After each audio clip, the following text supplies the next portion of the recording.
नमस्कार सभी को। आज अपन एक नया टॉपिक स्टार्ट करने जा रहे हैं। अपना टॉपिक रहेगा साइनाइड और आइसोसाइनाइड। इसी को आप कहते हो नाइट्राइल और आइसोनाइट्राइड। ये अपन जो पढ़ रहे हैं नाइट्रोजन जिनमें क्रियात्मक समूह आपका पाया जाता है, उन कंपाउंड्स के बारे में अपन जानकारी हासिल कर रहे हैं। तो आप हेडिंग लगाएगा साइनाइड एंड आइसोसाइनाइड। साइनाइड बोल दो और इसी को आप दूसरा है अपना आइसोसाइनाइड। और साइनाइड जो आपका होता है, इस साइनाइड को बोला जाता है नाइट्राइल। क्या कहोगे आप इसको? यहां इसको कहते हो नाइट्राइल। और आपका जो आइसोसाइनाइड होता है, इसको आप कहते हो आइसोनाइट्राइल। क्या बोला जाता है इसको? आइसोनाइट्राइल। अब देखिएगा, साइनाइड की जहां बात करते हैं अपन, तो साइनाइड में अपना जो क्रियात्मक समूह होता है वो होता है आपका CN, और आइसोसाइनाइड में होता है NC। ये अपने होते हैं क्रियात्मक समूह है। तो साइनाइड की अपने की बात करेंगे तो साइनाइड अपना क्रियात्मक समूह होगा CN, ये होगा, और इसमें अपना होगा NC। ये अपना होने वाला है यहाँ क्रियात्मक समूह है, या जिसको आप क्या कहोगे? फंक्शनल ग्रुप होने वाला है। यानी इसमें जो बॉन्डिंग होती है इस प्रकार देखने को मिलती है। कार्बन ट्रिपल बॉन्ड आपको नाइट्रोजन देखने को मिलता है। कार्बन ट्रिपल बॉन्ड नाइट्रोजन देखने को मिलेगा। यहाँ आपको कार्बन है और आपका ट्रिपल बॉन्ड है, उसे नाइट्रोजन है। इधर आपको देखने को मिलेगा ये आपका नाइट्रोजन है, और इस नाइट्रोजन से एक सिग्मा और एक पाई, और एक आपका बॉन्ड कौन सा होता है? यहाँ कोऑर्डिनेट बॉन्ड होता है, उपसह संयोजक के बंध होता है। ये आपका होता है आइसोसाइनाइड। इसी को आप क्या कहते हो? आइसोनाइट्राइल कहते हो। अब ध्यान से देखिएगा, ये जो आपके होते हैं साइनाइड होते हैं, ये एल्किल और एरिल उत्पन्न होते हैं किसके? हाइड्रोजन साइनाइड के। तो देखना, ये आपका है HC ट्रिपल बॉन्ड N। इसको आप कहते हो हाइड्रोजन साइनाइड। इसको हाइड्रोजन साइनाइड बोला जाता है। और इसी प्रकार आपका यहां है HN, और यहां पर ये नाइट्रोजन इस कार्बन को अपने इलेक्ट्रॉन प्रोवाइड करवाता है। इसको आप कहते हो हाइड्रोजन आइसोसाइनाइड। ये है आपका हाइड्रोजन आइसोसाइनाइड। क्लियर है यहां तक? अब देखना, आप इसमें हाइड्रोजन साइनाइड बना आपका, और ये आपका यहां बना है हाइड्रोजन आइसोसाइनाइड। आपके जो साइनाइड और आइसोसाइनाइड होते हैं, ये एल्किल और एरिल उत्पन्न होते हैं। तो ध्यान दीजिएगा, आप इसको बोलोगे alkyl and aryl derivatives of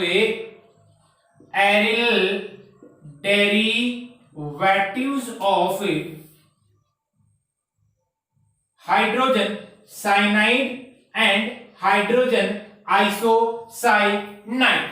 यानी कि आपके जो साइनाइड होते हैं, आपके आइसोसाइनाइड होते हैं, ये इस हाइड्रोजन साइनाइड के एल्किल या एरिल उत्पन्न होते हैं। वो कैसे? देखिएगा, यहां पर मैंने किया R, इस हाइड्रोजन के स्थान पर मैंने रखा R रखा। R क्या है आपका? यहां कोई एल्किल डेरिवेटिव है। इसका मतलब इससे बना आपका R C triple bond N। इसको आप कहते हो एल्किल साइनाइड। क्या बोलते हो इसको? एल्किल साइनाइड कहते हो। और इसी प्रकार आप RN, और ये यहां पर आपका डबल बॉन्ड है, इसके साथ में एक कौन सा बॉन्ड है? यहां एक आपका है यहां पर कोऑर्डिनेट बॉन्ड है। इसको आप कहते हो एल्किल आइसोसाइनाइड कहते हो। एल्किल आइसोसाइनाइड आप इसको बोलते हो। अब देखना, ये तो हो गए आपके कौन से व्युत्पन्न है? एरिल व्युत्पन्न है इसके, सॉरी एल्काइल व्युत्पन्न है। ये तो हो गए एल्काइल व्युत्पन्न। अब अपन बात करेंगे इसके एरिल व्युत्पन्न के बारे में। एरिल डेरिवेटिव्स के बारे में अपन यहां करेंगे बातचीत। एरिल डेरिवेटिव का मतलब हो गया, यहां पर आपका कौन सा ग्रुप प्रेजेंट होगा? C6H5 ग्रुप उपस्थित होने वाला है। और इस समूह को आप क्या कहोगे? यहां फेनिल समूह है बोलोगे। यानी कि ये आपका है फेनिल समूह है, और इसे ये जुड़ा हुआ है साइनाइड जुड़ा हुआ है, इसको बोलोगे आप फेनिल साइनाइड बोलोगे या बेंजो साइनाइड बोल दो आप, एक ही बात है, ठीक है। और इसी का आप क्या बना दोगे यहां आइसो साइनाइड बना देते, या आपको पॉजिटिव चार्ज मिल सकता है या नेगेटिव चार्ज ही मिल सकता है। ध्यान दीजिएगा, यदि ये ऐसा देखोगे आप तो इस पर आपको पॉजिटिव चार्ज मिलेगा और इस पर आपको कौन सा मिल सकता है, नेगेटिव चार्ज मिल सकता है, क्योंकि आप जानते हो नाइट्रोजन के पास में क्या होती है, इलेक्ट्रॉनों की कमी होती है। तो जहां भी कोऑर्डिनेट बॉन्ड बनता है, जो अपने इलेक्ट्रॉन देता है उस पर हमेशा आता है, यानी वो आपका एक प्रकार का होता है दाता परमाणु। दाता परमाणु पर तो हो गया आपका धनावेश, और आपका जो ग्राही परमाणु होता है उस ग्राही परमाणु पर क्या उपस्थित होता है, ऋणावेश आ जाता है। यहां तक ये इसका हो गया जनरल इंट्रोडक्शन। अब अपन बात करते हैं इसके क्लासिफिकेशन की, इसके वर्गीकरण की, ठीक है। तो अपना देखिएगा आप, अपन बात करेंगे यहां पर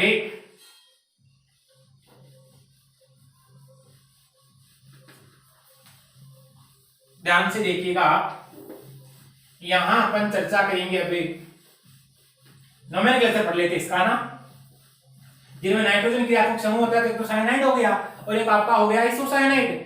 अब अपन यहां बात करेंगे इसके नोमेनक्लेचर की, तो हेडिंग लगाएगा nomenclature of cyanide and isocyanide, यानी इनका क्या देखने जा रहे हैं अपन, नामकरण देखने जा रहे।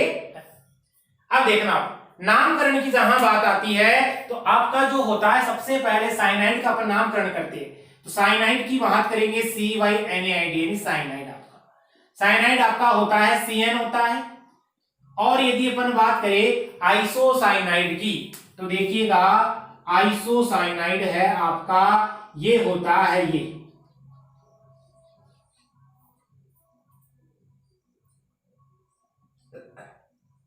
ये तो हो गया इसका कॉमन नेम। ध्यान दीजिएगा, कॉमन नेम के रूप में इसका नाम लिखाया जाता है, तो जैसे एल्किल समूह लगा हुआ है तो एल्किल साइनाइड, इधर एल्किल समूह लगा हुआ है तो आप बोल दोगे यहां एल्किल आइसोसाइनाइड। क्लियर है, चलिएगा। अब देखिएगा आप यहां पर आईपीसी में अपन इसको क्या कहते हैं, तो आईपीसी में अपन बोलते हैं साइनाइड को नाइट्राइल और आइसोसाइनाइड को बोला जाता है आइसोनाइट्राइल। तो ये तो आपका हो गया यहां नाइट्राइल, और इसको आप क्या बोलोगे यहां आइसोनाइट्राइल। अब ध्यान से देखिएगा, अब अपन कुछ एग्जांपल उठाते हैं और उनको करने की कोशिश करते हैं। ये RCN है आपका, और इधर आपका है ये RNC, सभी जानते हो। तो आईपीसी में इसको बोलोगे आप एल्किल नाइट्राइल और इसको क्या बोलोगे आप एल्किल आइसोनाइट्राइल। तो एक तो लिख रहा हूं मैं इसका कॉमन नेम लिख रहा हूं, कॉमन नेम सामान्य नेम, और उसके बाद में नीचे क्या लिखूंगा, इसका मैं लिखूंगा यहां इसका आईयूपीएसी नेम। कॉमन नेम अपने को कहता है कि इसको आप बोलोगे एल्किल साइनाइड बोलोगे। यदि अपन आईयूपीएसी की बात करेंगे तो इसको बोलोगे आप एल्किल नाइट्राइल। क्या बोलोगे इसको आप आईयूपीएसी में एल्किल नाइट्राइल बोलते, ठीक है। आप बोल दोगे इसको एल्केन नाइट्राइल बोल देते।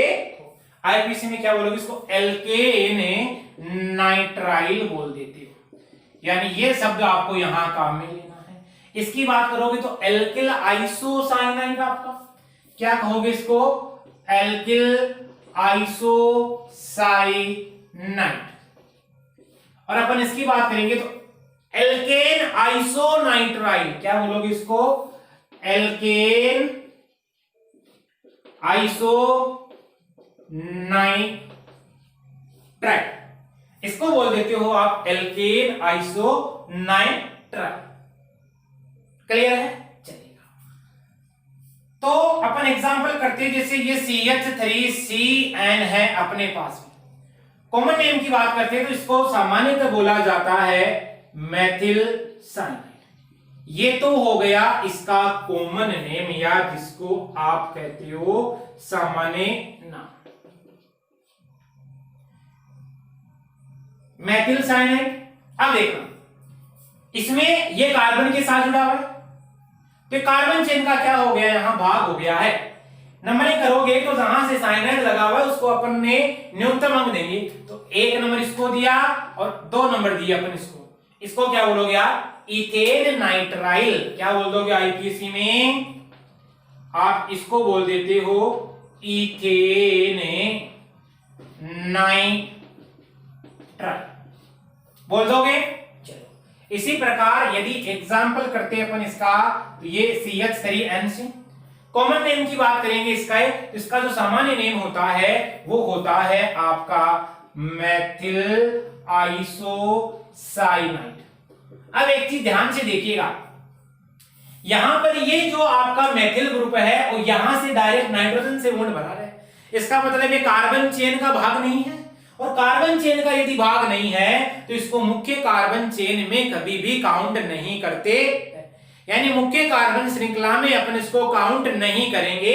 अब मुख्य कार्बन श्रृंखला में काउंट नहीं करेंगे तो यहां पर इसका जो नाम होने वाला है, अब इसको आप मेथेन बोलोगे, और ये आपका आइसोनाइट्राइल है तो इसको आईपीसी में क्या बोलोगे, मीथेन आइसोनाइट्राइल बोल दोगे। चलो एग्जाम्पल और करते हैं। इसी प्रकार अपने पास में ये है CH3CH2Cl, इसको आप कहते हो आईपीएससी में, देखो 1 2 3, इसका मतलब है प्रोपेन नाइट्राइल या प्रोपेन 1 नाइट्राइल बोल दो इसको क्या बोलोगे, आईपीएससी लिख रहा हूं, ध्यान दीजिए, आईपीएससी में बोलोगे प्रोपेन 1 नाइट्राइल। कॉमन नेम की बात करेंगे अपन, इसका सामान्य नाम है जो इसका कॉमन नेम है, कॉमन नेम की बात करोगे आप तो क्या बोलोगे इसको, एथिल साइनाइड बोलोगे। क्या बोल दोगे इसको आप, एथिल साइनाइड। उधर आ जाओ, इसी का अपन बनाते हैं आइसोसाइनाइड CH3CH2N, और ये आपका C, इसको बोलते हो आप एथिल आइसोसाइनाइड। क्या बोलोगे इसको, एथिल आइसोसाइनाइड। और यदि अपन बात करें इसको आईपीसी में क्या बोलोगे आप, तो ये तो कार्बन चेन का भाग नहीं है। अब कार्बन चेन में क्या है, कितने कार्बन है, मुख्य कार्बन श्रृंखला में तो 2 ही कार्बन है, तो 2 कार्बन है, तो इसको बोल दोगे आप इथेन आइसोनाइट्राइल। क्या बोल दोगे इसको आप, इथेन आइसोनाइट्राइल। यहां तक इस बात को समझे होगे आप। चलो और एग्जाम्पल करते हैं 1 2, जिससे आपको और क्लियरिटी आएगी। एग्जाम्पल जितने ज्यादा करोगे आपको उतना ही आसानी होने वाली है। अब देखना, सीधा मैं केवल आईपीएससी नेम पे आता हूं, कॉमन नेम आप सभी जानते हो, कर लोगे। अब साइनाइड और आइसोसाइनाइड के मैं कुछ एग्जाम्पल उठाऊंगा और उन एग्जाम्पल को आपके थ्रू समझाऊंगा मैं, तो देखिएगा कुछ एग्जाम्पल लिख रहा हूं। ये मेरे पास में है कोई कंपाउंड दे रखा है CH3CHCl, यहां से दे रखा है CH2, और ये है अपने पास में Cn दे रखा है। एक एग्जांपल ये दे रखा है अपने को CH3, यहां पर कार्बन है, इस कार्बन पे Cl है, इस कार्बन पे ब्रोमीन है। इस कार्बन की बात करोगे आप, इस कार्बन पे आपका दे दिया गया है NO2 ग्रुप, और इधर यहां पर मैं लिख देता हूं NC लिख देता, समझे। चलिएगा अब देखिएगा ध्यान से, इन दोनों एग्जाम्पल को अपन करने की कोशिश करते हैं। सबसे पहले इसका देखोगे तो ये साइनाइड है आपका, नंबरिंग कहां से करोगे, जहां से आपका मुख्य कार्बन चेन है डायरेक्ट जुड़ा हुआ है, तो साइनाइड है, उस कार्बन को मुख्य श्रृंखला में हमेशा काउंट किया जाता है। 1 नंबर इसको दिया, 2 3 4। अब आपके पास में क्लोरीन एटम है, वो एक प्रतिस्थापी के रूप में लिखा है। आप जानते हो प्रतिस्थापी का नामकरण कैसे किया जाता है, तो प्रतिस्थापी कितने नंबर पे आ रहा है, 3 नंबर पे आ रहा है। कौन सा आ रहा है, क्लोरो आ रहा है, तो क्या बोलोगे इसको, 3 क्लोरो, और इसको बोलोगे आप ब्यूटेन 1 नाइट्राइल। कर दोगे इसका नामकरण। चलिएगा नेक्स्ट अपन बात करते हैं, इसका नामकरण की बात करेंगे तो देखिएगा यहां से आपका है ये आइसोनाइट्राइल। अब नंबरिंग किधर से करोगे, सभी जानते हो यहां जो क्रियात्मक समूह है आपका होता है ये आइसोनाइट्राइल आपका होता है। आइसोनाइट्राइल जहां से है इसका मतलब नंबरिंग उधर से करेंगे जिधर और आइसोनाइट्राइल है उसको न्यूनतम अंक मिलने चाहिए। यानी वो जस्ट बगल वाले कार्बन से जुड़ा हुआ है। इस कार्बन को मैं क्या दूंगा, 1 नंबर दूंगा, इस कार्बन को मैं 2 नंबर दूंगा और इस कार्बन को मैं क्या दूंगा, 3 नंबर दे दूंगा। अब देखिएगा सबसे पहले नाम लिखा जाता है प्रतिस्थापी का। प्रतिस्थापी 2 नंबर पे क्लोरो भी आ रहा है, 2 नंबर पे ब्रोमो भी आ रहा है, 1 नंबर पे नाइट्रो भी आ रहा है। इतना सभी जानते हो।